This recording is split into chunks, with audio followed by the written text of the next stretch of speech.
नमस्कार, जनवार्तामध्ये आपल्या सर्वांचं स्वागत।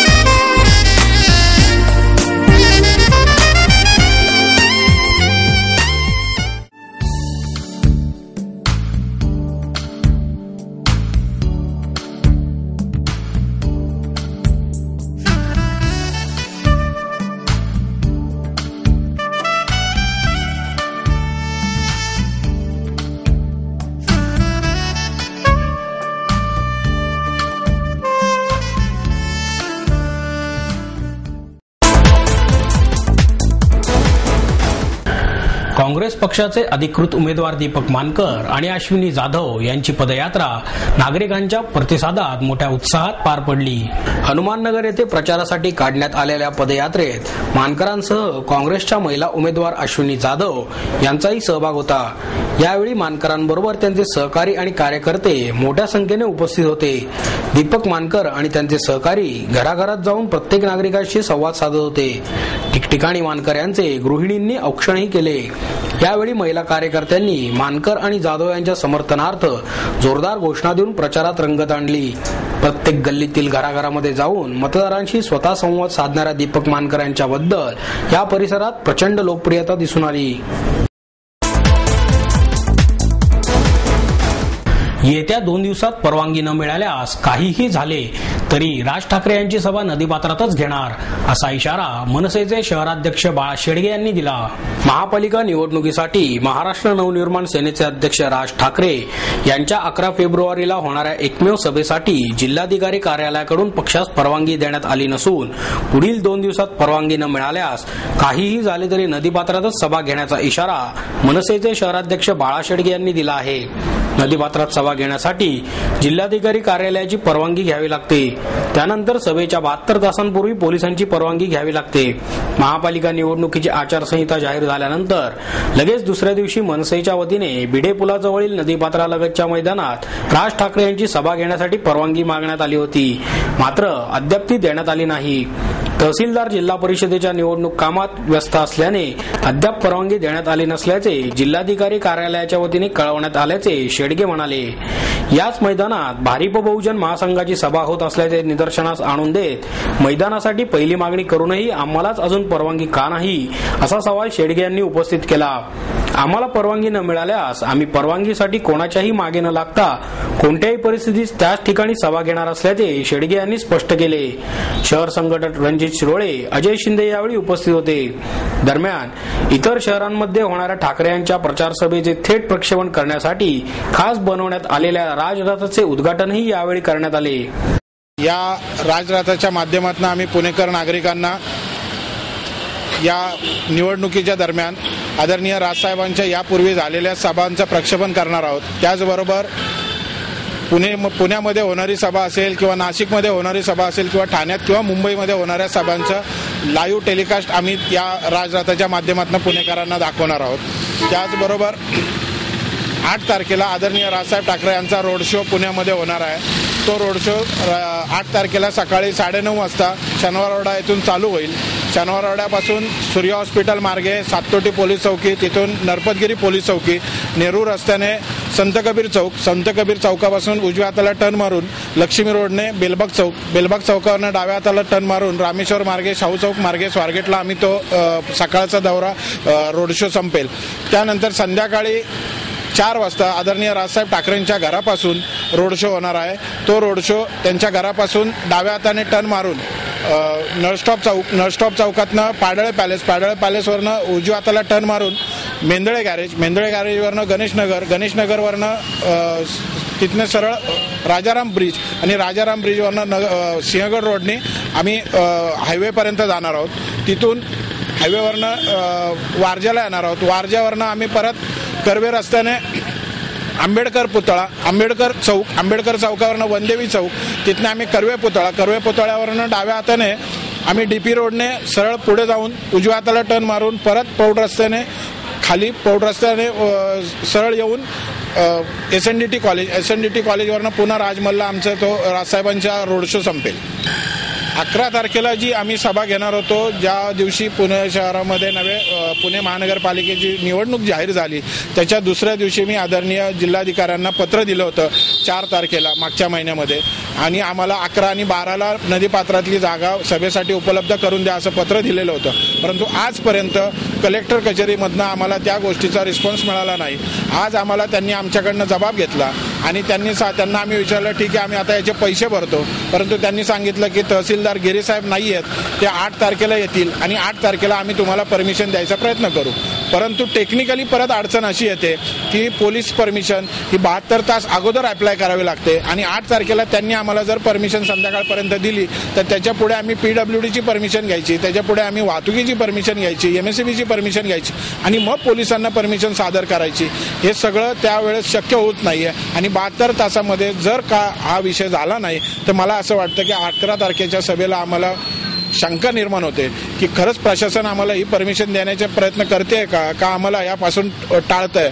आणि जर असं झालं तरी सुद्धा आमचं या पत्राच्या आधारावरती किंबहुना आम्ही बाकीच्या सगळ्यांना एक अर्ज दिलेला आहे, आम्ही 11 तारखेला सभा आमची त्या नदीपात्रामध्ये राजसाहेबांची घेणार एवढं नक्की.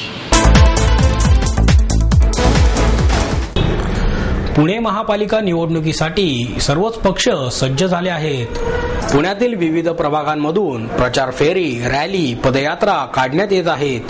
यात आता काँग्रेस, राष्ट्रवादी, महायुती म्हणजेच शिवसेना, भाजप आणि RPI तसेच मनसे हे प्रमुख पक्ष दररोज पुण्यातील वेगवेगळ्या भागात प्रचार फेरी काढत आहेत.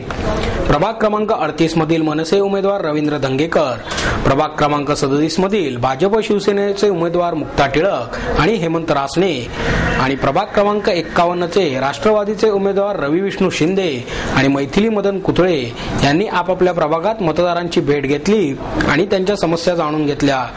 कार्यकर्ते पण घोषणा देताना दिसत होते. त्याचप्रमाणे हातातले झेंडे नाचवत आणि रिक्षांच्या टपावर स्पीकर लावून उमेदवारांनी प्रचार केला.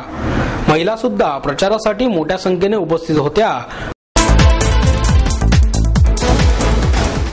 सकाळ आणि संध्याकाळचा निवांत वेळ साधून उमेदवार आता घरोघरी जाऊन मतदारांच्या भेटी घेण्यावर भर देत आहेत. प्रभाग क्रमांक 50 मधील काँग्रेसचे उमेदवार राघवेंद्र दीपक मानकर यांनीही घरोघरी जाऊन ज्येष्ठ नागरिक, पुरुष आणि महिला यांना भेटून आशीर्वाद घेतले. महिलांनी राघवेंद्र मानकर यांचे स्वागत करत त्यांचे औक्षण केले. छोट्या वस्त्या, बैठी घरे आणि सोसायट्यांमधील नागरिकांच्या भेटींवर मानकर यांनी जरा भर दिला. रहदारीला अडचण होऊ नये याकरता समर्थकांना बरोबर घेऊन राघवेंद्र मानकर यांनी मतदारांशी सुसंवादही साधला.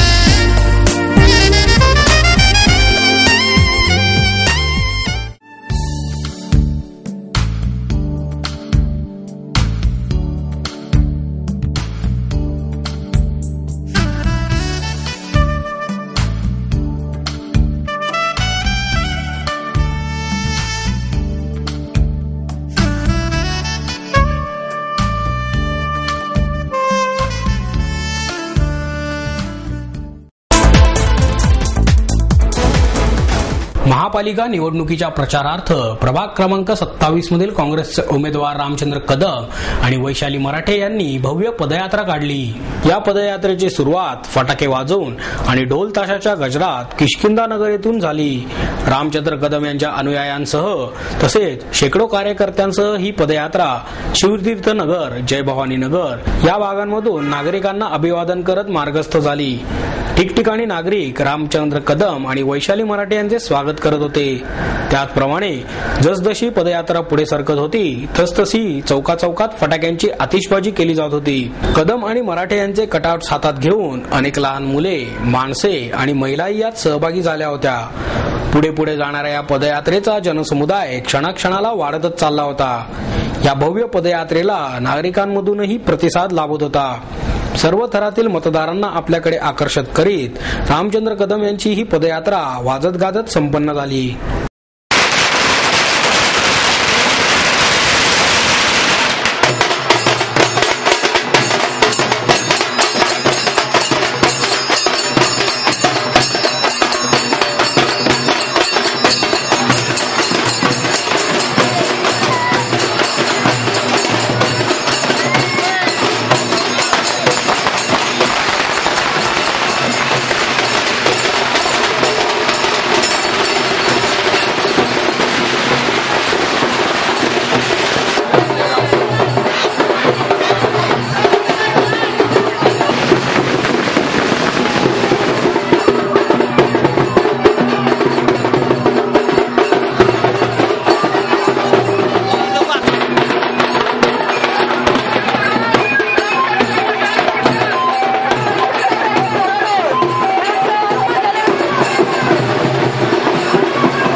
गोखलेनगर येथील प्रभाग क्रमांक 11 मधील काँग्रेस पक्षाचे अधिकृत उमेदवार दत्तात्रय भैरट आणि नैना वाघ यांनी पदयात्रा काढून प्रचारास सुरुवात केली. वाजत गाजत प्रचारास प्रारंभ केला. तरुण तरुणी यांच्या शुभेच्छा आणि ज्येष्ठ नागरिक यांचे आशीर्वाद घेत पदयात्रा मार्गक्रमण करत होती. तसेच ठिकठिकाणी फटाके लावून स्वागत करण्यात येत होते आणि ठिकठिकाणी महिला भैरट यांचे औक्षण करून स्वागत करत होत्या. अरुण कदम चौक, नीलज्योती सोसायटी, जनवाडी गोखलेनगर परिसर, लाल चाळ, हिरवी चाळ, गोखलेनगर पोलीस लाईन, पत्रकार नगर पासून पुन्हा कुसाळकर पुतळा चौकात पदयात्रा समाप्त करण्यात आली. या पदयात्रेत काँग्रेसचे कार्यकर्ते, पदाधिकारी आणि महिला यांनी सहभाग घेतला होता.